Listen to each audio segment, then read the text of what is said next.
times. Welcome, welcome, Jesus in the gym. We got the men. Woo!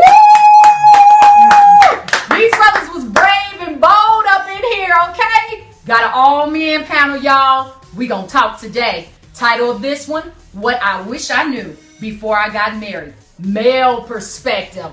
Are y'all ready? Tag your boo on this one. Okay, so I'll have some questions, but we're going to be pretty free-flowing and just conversational, and everything. And y'all drop some comments down there. So first, I want to introduce you to Ty. Ty has been married 14 years. I want to introduce you to Brian. He's going on 19 with yours truly. And then Nick, he's going on 8. 7. All right, 7. So we have different ranges in here and seasons of marriage.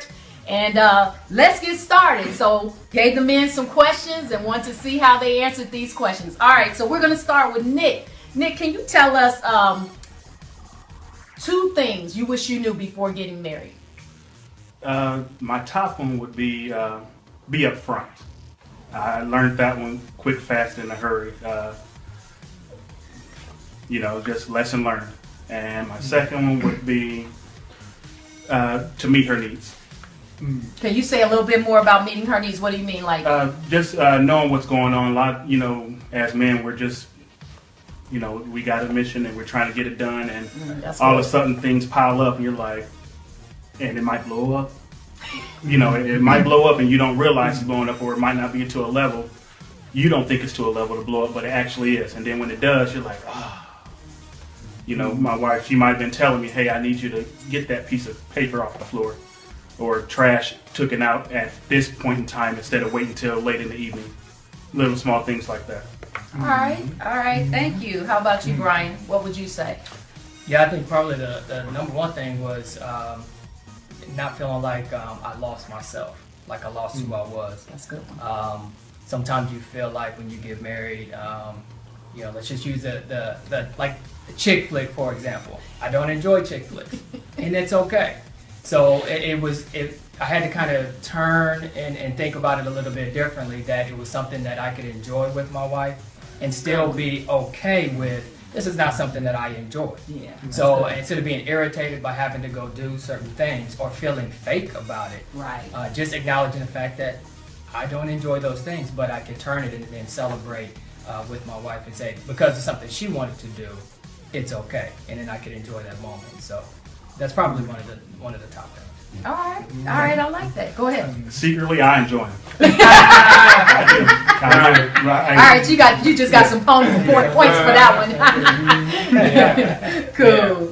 All right, Yeah. Ty, what about you? I think the one thing that I wish I would known is that men and women are different. And what I mean by that is that sometimes we don't realize that we're different, in a sense of kind of like I like to play basketball, and when I'm playing basketball, I like to have the old Kevin McHale socks on with the rings around them, and I like to pull them up.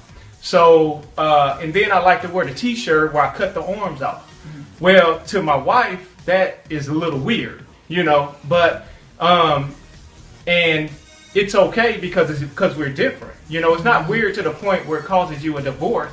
It's just like, that's just different. That's just a little weird. Kind of like maybe she like mayonnaise and she might like ranch dressing.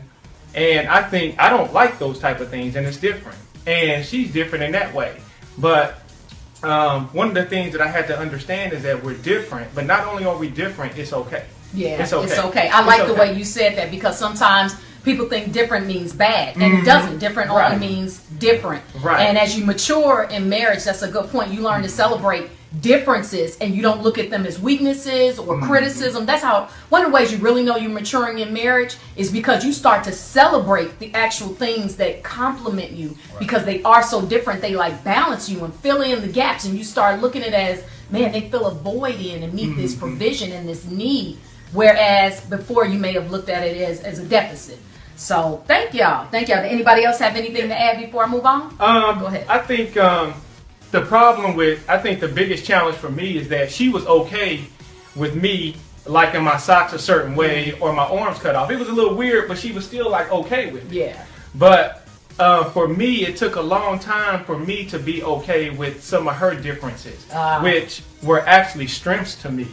So I didn't embrace them, but it was actually like, okay. It was like, actually, I need those differences that you have. They're unique. The Bible says that, we're fearfully and wonderfully made. Right. So there is a uniqueness about everybody in every marriage That's that good. whether we find it weird or not is really like, okay. It took me 10 years to find that out. Wow. That is 10 actually 10 years to find out that it's really okay that we different. Right. So people try to rush and they think because your marriage ain't got it together in 3 years, his brother just said 10 years. Marriage is about two people becoming one. That takes a minute. Give it some time. Every day the marriage is growing and progressing. So be encouraged. If you're feeling like, man, this feels off. Nah, he said 10 years. Come on. So, you ain't even got to adolescent stage of your marriage yet. Right. Chill I was out. gonna say, I wish that somebody had told me that it does take that long. That was one of the things that I asked that I admire about Pastor Farr, is that he would sit across the pulpit and say, it took me years to get to this point. Yeah. I wish somebody would have said that, because it may not have been so overwhelming with, just seeing a different conflict at the beginning, and you feel like when you get married, it's supposed to be a certain way, that you're not supposed to feel, or experience conflict, and that those things do take time to work out.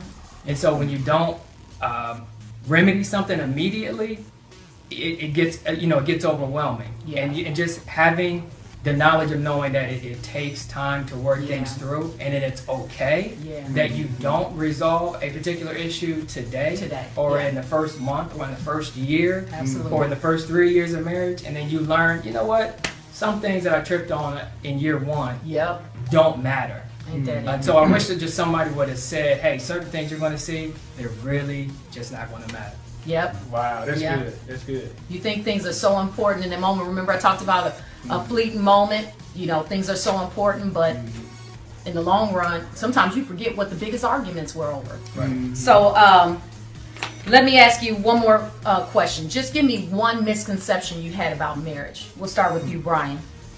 I think misconception was just how marriage was in general. You didn't know what your day in and day out was like. And so you thought it was going to be one way, but then work and jobs and bills happened. So the daily grind of life happened more than I thought. The more fun things about marriage would happen. Responsibilities and those things came in a lot faster and harder than I anticipated. So just making sure that if I could go back, preparing myself and understanding and setting my expectations down a little bit to realize I have to balance work and my relationship, that it can't be, out of sync. All right. All right. So thank you for tuning in. We will be back, and I'm going to get the other two brothers' misconceptions about marriage. Lambs, thank you so much for tuning in to Jesus, the Gym and Them. I am Joy Edwards. Party people, make sure you keep partying.